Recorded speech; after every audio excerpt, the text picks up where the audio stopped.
উপস্থিত ডাক্তার যারা তারা আমাদেরকে অবহিত করেছেন যে এর মধ্যে 30 জনের অধিক তাদের শরীরে 80 থেকে 100% বার্ন হয়ে গেছে।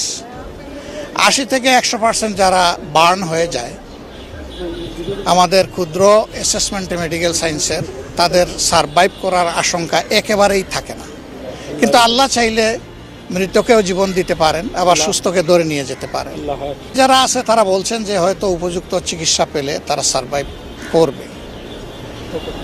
আমরা প্রথমত আল্লাহর দরবারে দোয়া করছি যে আমাদের একটা ছেলে মেয়েও যেন এই অবস্থায় দুনিয়া থেকে বিদায় না নেয়, আল্লাহ যেন সবাইকে হায়াত ফিরিয়ে দেন। আর পরিবারগুলো এখনো জানে না তাদের কলিজার টুকরা কে কোথায় কিভাবে আছে, তাদের এই উদ্বেগটা যেন আল্লাহ দূর করে দেন। চিকিৎসা সেবায় যারা নিয়োজিত আছেন আমরা বলে এসেছি, বার্নিটিতে ইনশাল্লাহ আমরা যাব, তারা যেন তাদের সর্বোচ্চটা দিয়ে তারা চেষ্টা করেন।